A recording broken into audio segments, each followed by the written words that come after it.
you're standing in a place packed with powerful Revolutionary War history. 96 National Historic Site in South Carolina. Here's a detailed breakdown of what the three panels communicate and how they interconnect. 1.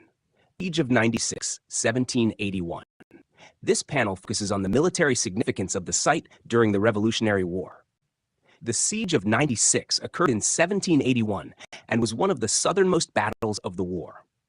Lieutenant Colonel John Cruger, a Loyalist, held the Star Fort against the attack Patriots under Major General Nathanael Greene of the Continental Army.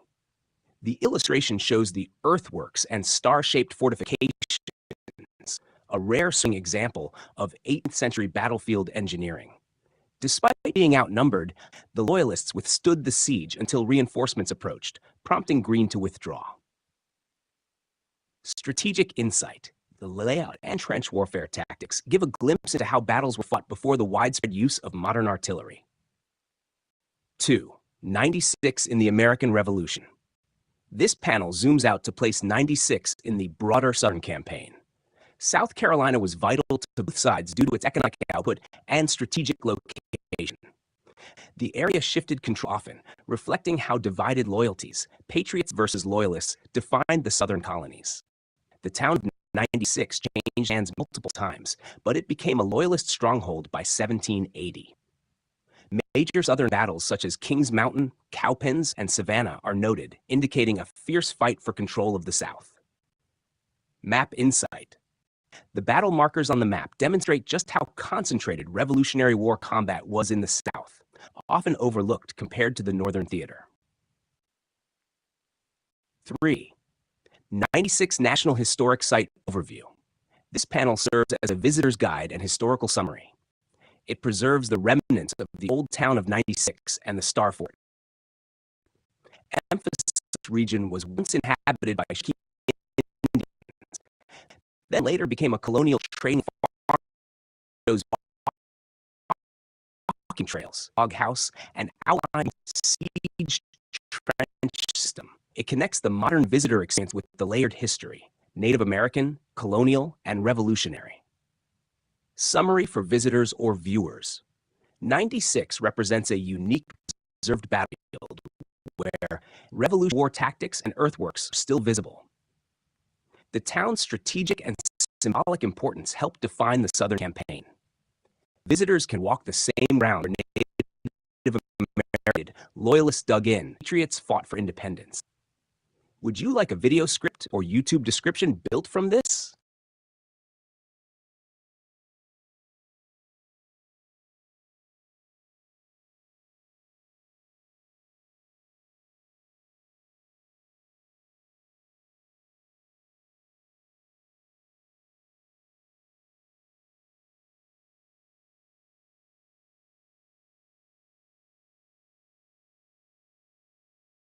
Excellent additions. These battle markers bring the trench war siege of 96 to life.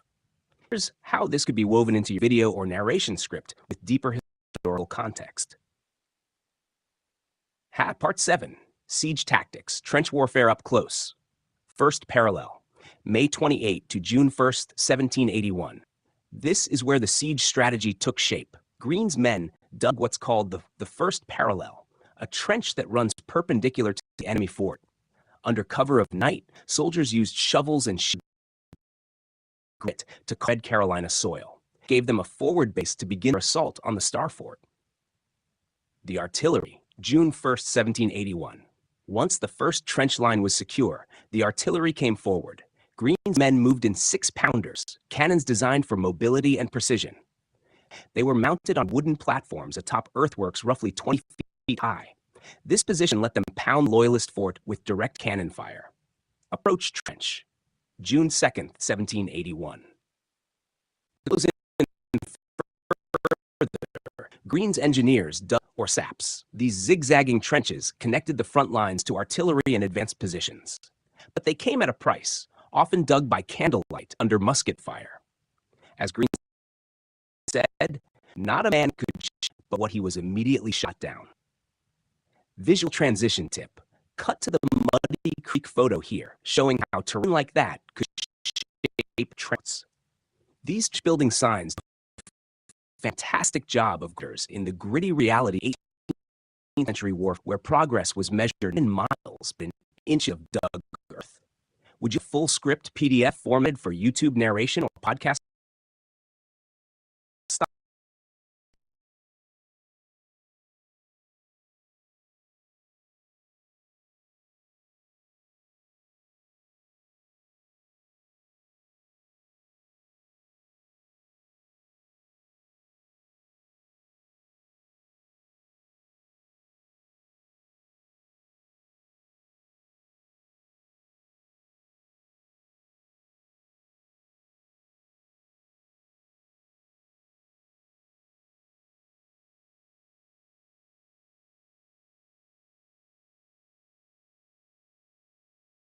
What you're looking here is a reconstruction of a defensive fort used by historical significance. The Star Fort's timber bastion was likely placed at a point of high ground and served as a defensive strongpoint. Soldiers could fire muskets and observe the battlefield from within, shielded by thick log walls. Design. The fort at 96 was designed in a star pattern, which allowed for overlapping fields of fire. This structure, with its angled corners and thick logs, reflects that design logic, providing maximum visibility and coverage while minimizing blind spots. Construction. The original fort and its blockhouses were built by Loyalists with help from enslaved African Americans. Timber was sourced locally, and the earthworks were reinforced with logs, clay, and palisades. Combat role. During the siege, blockhouses like this were critical in resisting Greene's Patriot forces. From inside, Loyalist defenders could shoot down at the trenches and repel assaults on the walls. Strategic context. This was not just a backwoods outpost. It was a critical British stronghold in South Carolina. The ability to build and defend a fortified position like this so deep in contested territory was part of Britain's southern strategy. Control the countryside by holding key towns like 96. Despite being outnumbered and encircled, the Loyalists held this fort for nearly a month against sustained assault, hard thanks to structures like this one and their layered trench defense system. Would you like this blockhouse feature added as a standalone chapter in your narration/video script? I can also provide a caption or infographic description for posting on social media.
It's fascinating, actually, how this one place in South Carolina sort of became a microcosm of the whole war. Yeah. The deep dive today is all about the drama, the often brutal stuff that happened there. Yeah, and it shows how personal the revolution was in the South, how deeply it cut. Exactly. Much more of a Civil War feel down there sometimes. So to really get into this, we've looked at some great sources. We've got YouTube videos that give you a feel for the place, the visuals, the stories. And we've also got detailed historical accounts, the nuts and bolts of what happened, who. Our mission here is to key insights from all that. We want to give you a solid grasp of why 96 mattered without, drowning you in dates and names. We're looking for those aha moments. And connecting it, to the bigger picture. Yeah. Understanding 96 really helps you see the war differently. It wasn't just North versus South or Patriots versus British, neighbor against neighbor sometimes. Okay, so 96. Let's start at the beginning. Kind of intriguing. Where did it come from? Well, the most accepted idea is to distance. It was supposedly 96 miles further west. Ah, okay, so its location was key from the start. So it's at right at a crossroads, Yeah. actually, with the Cherokee lands. So naturally it became a hub for trade for people moving through. Who were these early settlers? Were they all coming from the same place? Not at all. It was a real mix. You had German folks, English, Scottish, Irish immigrants. And then later, people started moving down from the northern colonies too, all looking for, fresh start, maybe some land. Hoping for peace and prosperity, I guess. That was the hope, yeah. And it's centered around this one guy. The cl-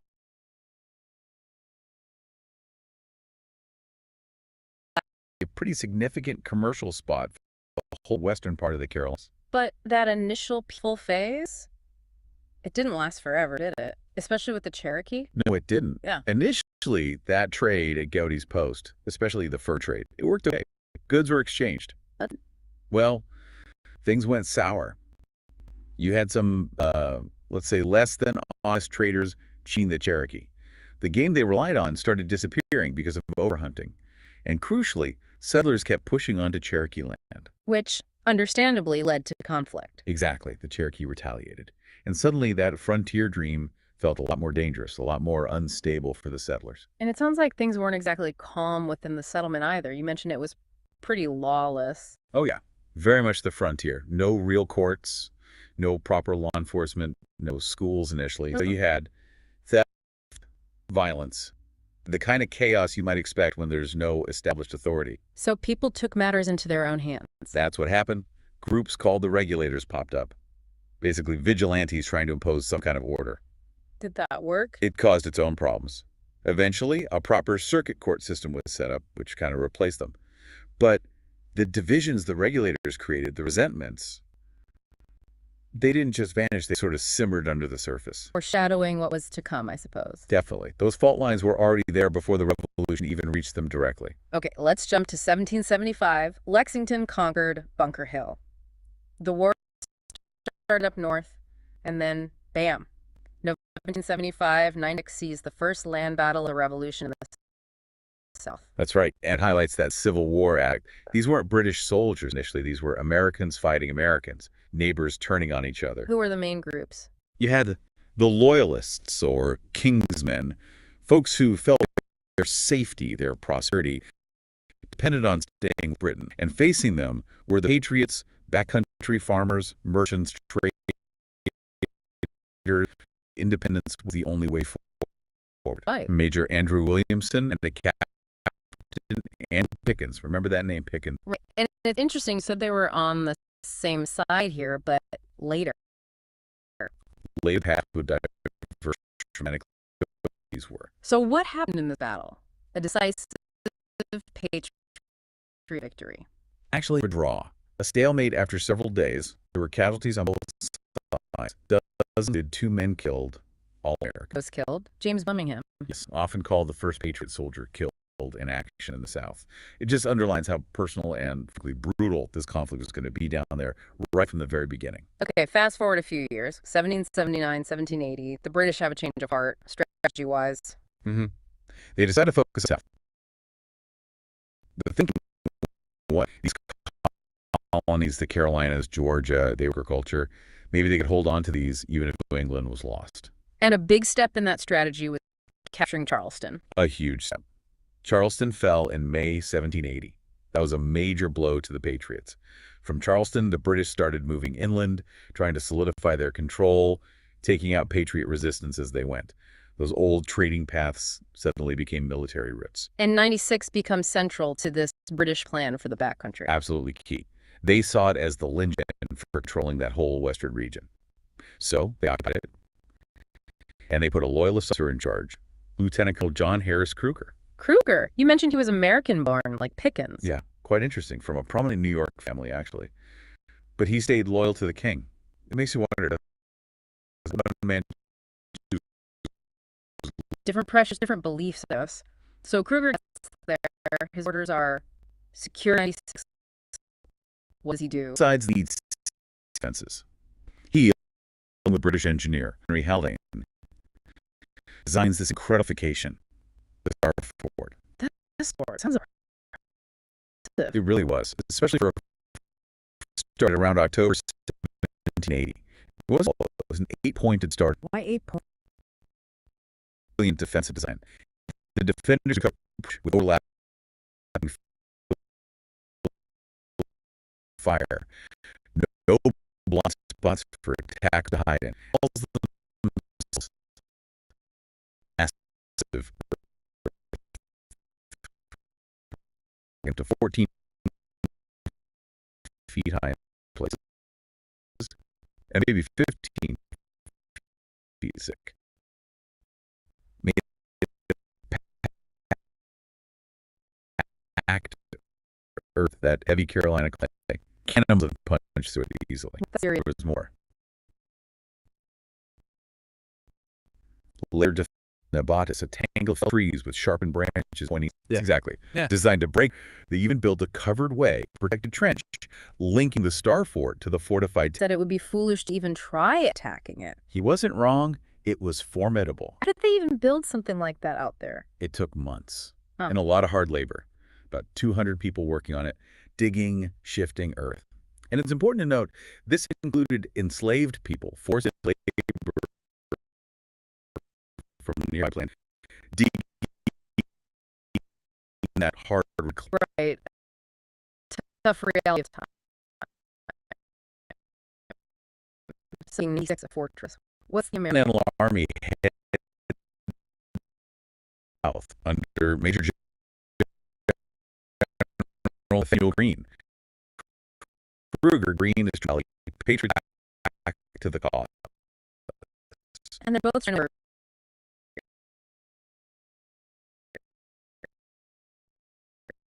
Like Andrew Pickens. Exactly.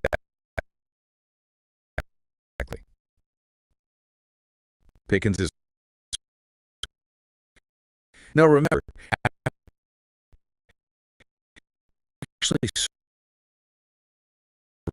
read the book, taken an oath when Charleston fell.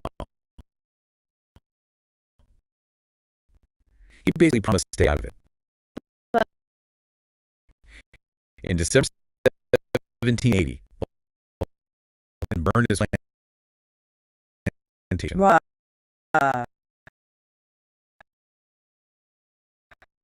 So much for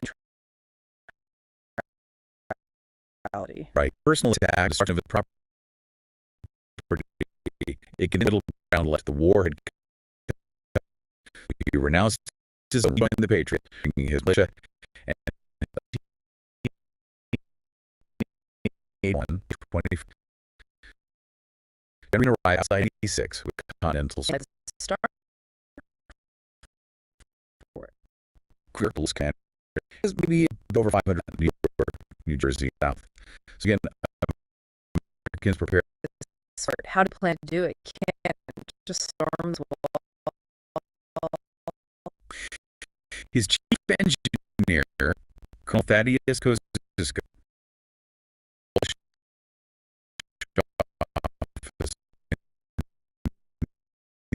the American cause.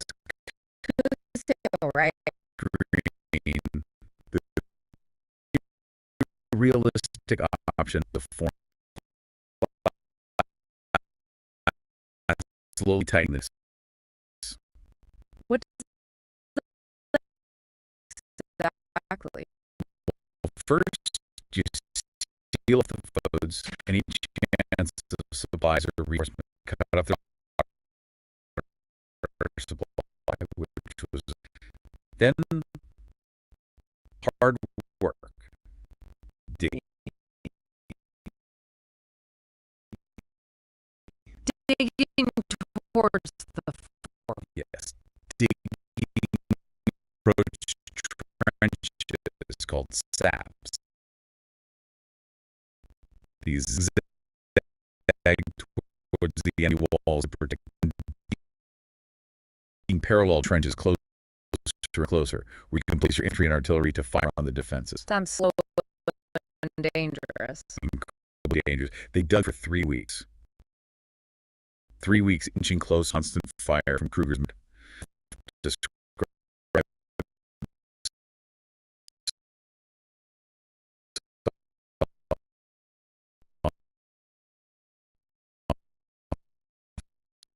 And the conditions. It's late May, June, South Carolina. Brutal heat and danger. And the Patriots even tried building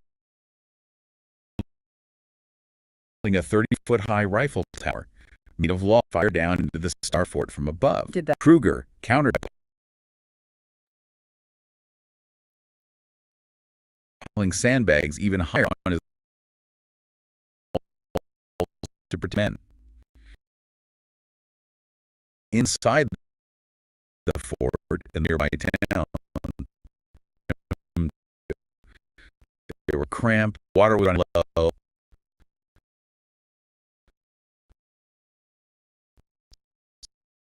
The black wind thing.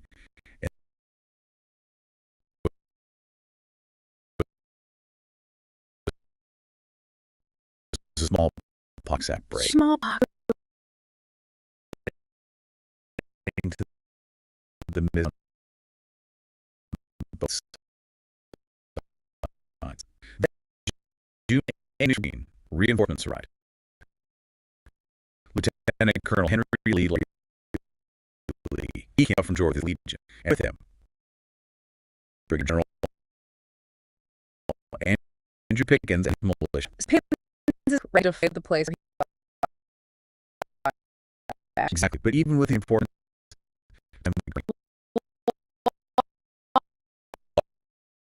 large British relief column, over 2,000 soldiers, was marching at Charleston.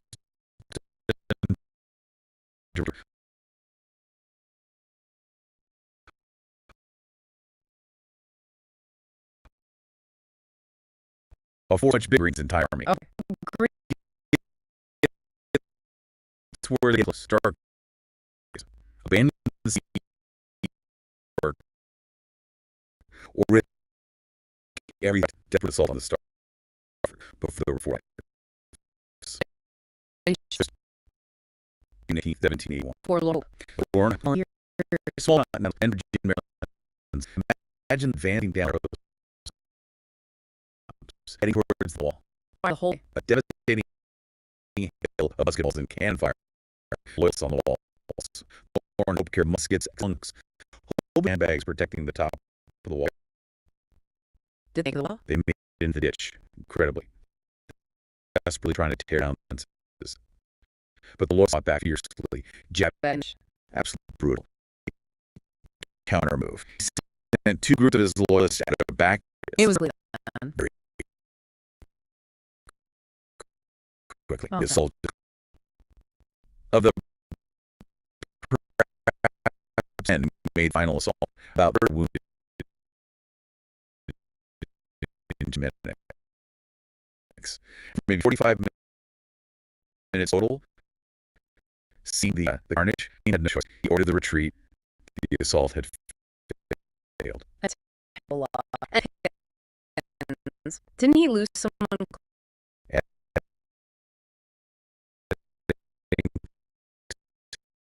The tragedy. Andrew was killed during siege operations. Another So he calls out the British force almost there. days later, for 8 days, the longest field siege of the Road. The Patriots withdrew. Thus had held the fort. A tactical victory. Ultimately, yes, because even though the battle, the way hadn't changed. These still offenses battered, and that large relief force just stay there forever. So the command made a decision. They did. It just wasn't sustainable. They ordered Kruger to do it. Burn the town, abandon the fort so brave towards Charleston. Wow. So win the fight.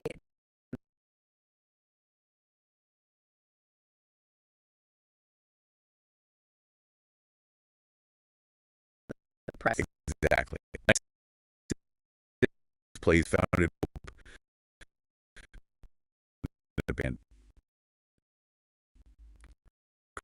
Kruger's basically marked the end of the South Carolina country. And this was just a few months. 4 months later, Yorktown finally ended the war for most colonies. South Carolina. Oh, as some of the sources read, bitter internal conflict, the Civil War effect, and for a couple more years there, it was just so deeply ingrained, neighbor against neighbor. What happened to the years afterwards? Kruger and Pickens. Their fate really tells us. Here's Kruger, the loyal servant of the crown, confiscated. He was exiled. And Andrew Pickens. Pickens emerged to serve from the South Carolina. His began when the Patriot off. Self. The site. Today, it's the 26th National Historic Site. It preserves the memory of the Revolution, but also gives a sense that you can walk the outline, see the scale of it. A physical. Bodies, the sacrifices, the hopes, and violence that shield the history here there. See, Okay, so let's quickly recap. sure.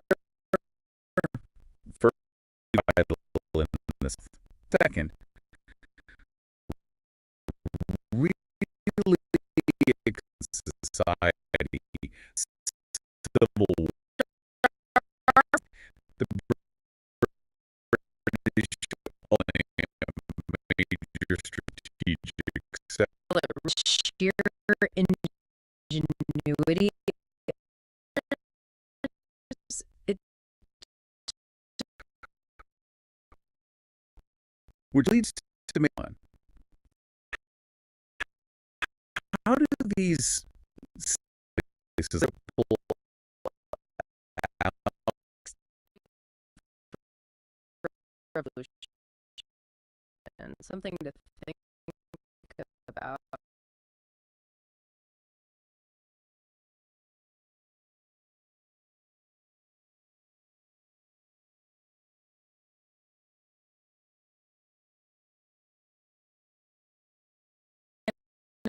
In a back country. To a place called 90. It was a really pale spot. in South Carolina.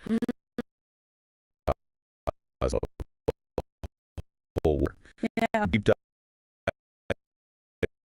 today is all about drama, the often brutal stuff that happened there. Shows how The Civil War down there sometimes. really get to this. We've looked at some great sources. We've got YouTube videos that give place, the visuals, stories. You know, the nuts and bolt happened. I'm going to give you a solid graph why 96 mattered without dates and names.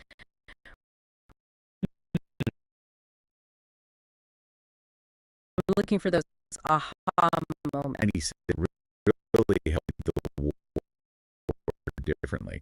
It wasn't just North versus sometimes. Okay, it's kind of intriguing.